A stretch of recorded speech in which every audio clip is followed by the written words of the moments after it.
Assalamualaikum warahmatullahi wabarakatuh. Perkenalkan, nama saya Evi Mulyani. Saya merupakan mahasiswa Fakultas Hukum Universitas Kanjuruhan Malang. Saya akan mempresentasikan hasil tugas resum yang diberikan Bapak Imam selaku dosen pengampu mata kuliah Pendidikan Agama Islam. Dan saya akan mempresentasikan bab pernikahan dalam perspektif Islam.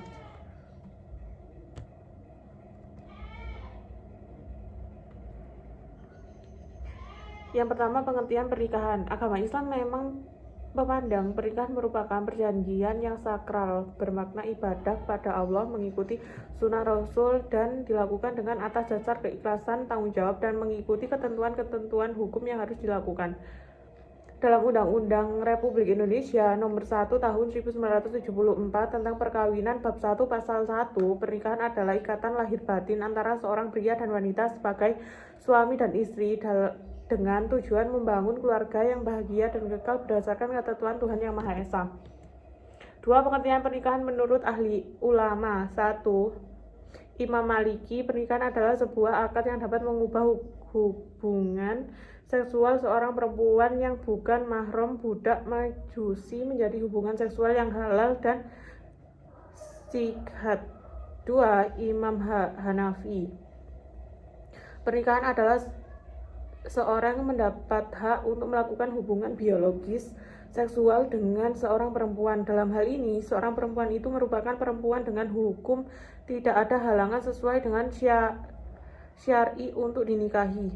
3. Imam Syafi'i, pernikahan adalah suatu akad yang memberikan hak untuk melakukan hubungan seksual dengan mengucap lafadz nikah, tazwij, dan lafadz lain dengan makna yang sama. 4. Imam Hambali, pernikahan adalah sebuah proses terjadinya akad pernikahan dengan tujuan untuk mendapatkan pengakuan dalam lafadz nikah atau kata-kata yang memiliki persamaan makna. Kesimpulan bahwa pernikahan adalah suatu proses akad pernikahan yang memiliki tujuan untuk mendapatkan pengakuan dan mengubah hubungan seksual antara laki-laki dan perempuan yang tadinya haram menjadi hubungan seksual yang halal.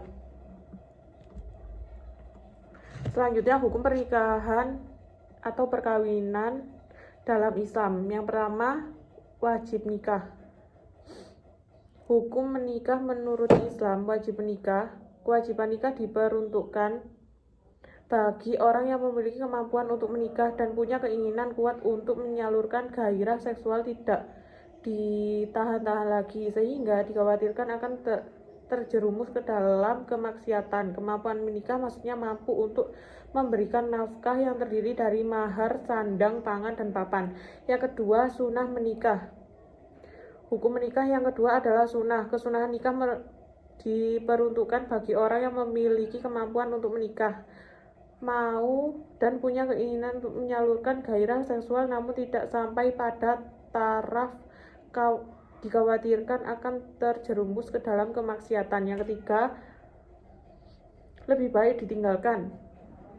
Hukum ini berlaku bagi orang-orang yang keinginannya untuk menyalurkan gairah seksual namun tidak memiliki kemampuan untuk menafkahi. Orang yang berada pada posisi ini sebaiknya menunda keinginan menikah sehingga ia mampu.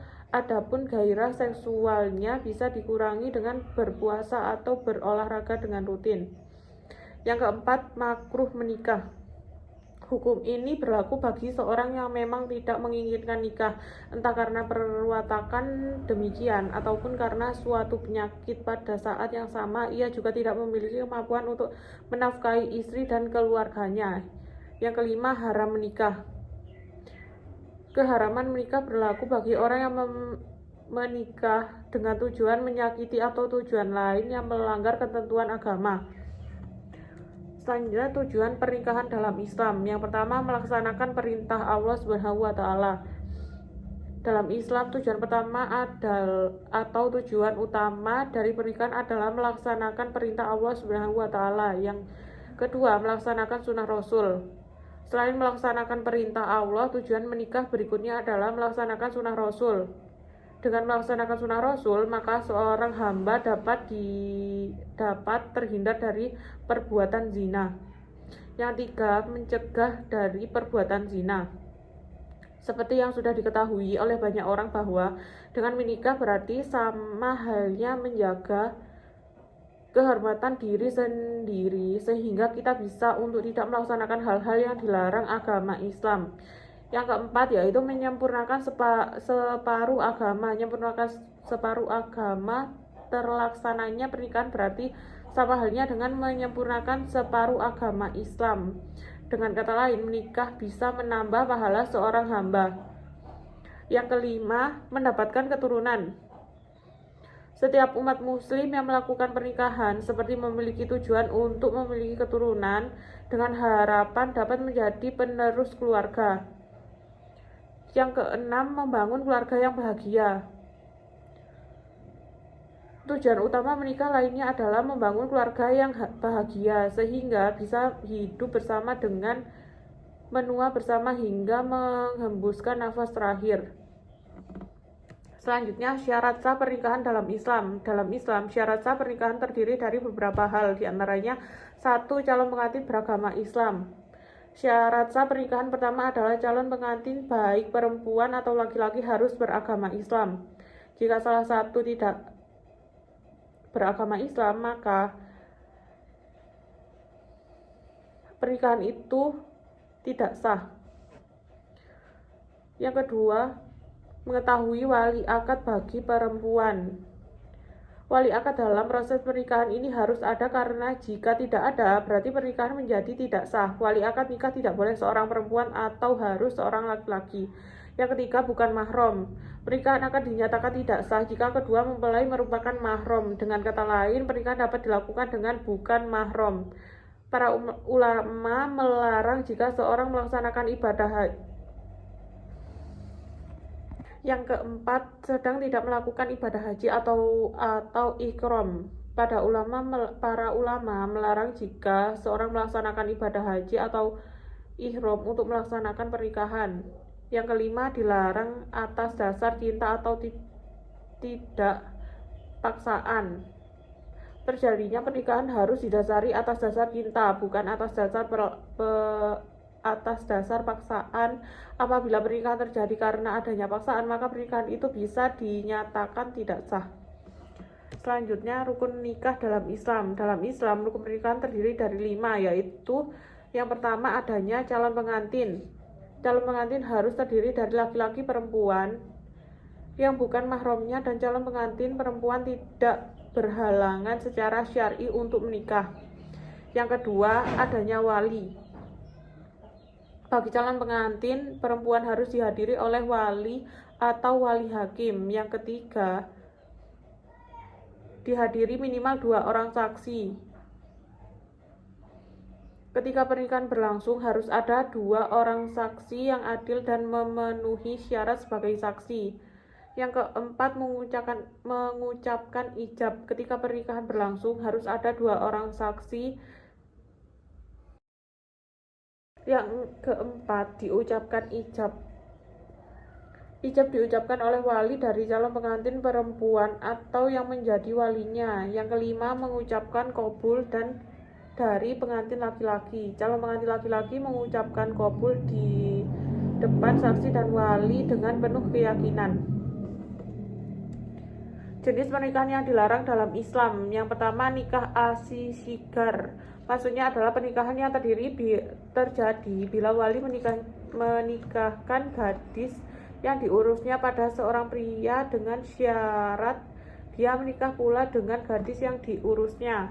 Yang kedua, nikah mut'ah adalah pernikahan sementara atau pernikahan dengan batasan waktu tertentu atau kontrak yang disepakati antara pria dan wanita. Yang ketiga, menikah muhalil banyak digunakan di tengah masyarakat dengan tujuan untuk sekedar menghalalkan pernikahan yang lain. Artinya nikah itu sendiri digunakan sebagai perantara saja. Yang keempat, pernikahan tahlil. Pernikahan yang dilakukan dengan wanita yang ditalak 3 kali oleh suaminya.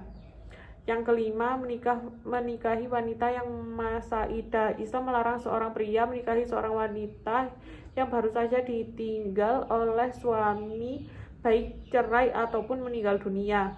Yang keenam, pernikahan beda agama. Yang ketujuh, pernikahan saat sedang ihram. Saat seorang sedang melaksanakan ibadah haji atau umroh, ketika orang tersebut sedang ihram menikah, maka pernikahannya dinilai tidak sah. Yang kedelapan, pernikahan poliandri. Islam juga melarang seorang wanita menikah dengan lebih dari satu suami. Hal ini karena dikhawatirkan munculnya permasalahan siapa ayah dari sang anak. Yang kesembilan, menikah dengan orang yang diharamkan. Menurut surat An-Nisa ayat 23, diharamkan atas kamu menikahi ibu-ibumu, anak-anakmu perempuanmu, saudara-saudara perempuanmu, saudara-saudara perempuan ayahmu, saudara-saudara perempuan ibumu, anak-anak perempuan dari saudara laki-lakimu, anak-anak perempuan dari saudara perempuanmu, ibu-ibu yang menyusuimu, saudara-saudara perempuan yang satu susuan denganmu, ibu-ibu istrimu atau mertua, anak-anak perempuan dari istrimu. 10. Menikah dengan lebih dari 4 orang. Menikah poligami hukumnya sunnah bagi yang mampu, tetapi tidak boleh disalahgunakan. Poligami pun tidak boleh dilakukan dengan lebih dari 4 wanita. Yang ke-11, menikah dengan wanita yang bersuami. Seorang pria dilarang menikahi wanita yang bersuami. Ke-12, menikah dengan pezina atau pelacur. Hal ini sesuai dengan firman Allah SWT, pezina laki-laki tidak boleh menikah kecuali dengan pezina perempuan atau dengan perempuan musyrik. Dan pezina perempuan tidak boleh menikah kecuali dengan pezina laki-laki atau dengan laki-laki musyrik. Dan yang demikian ini diharamkan bagi orang-orang mukmin.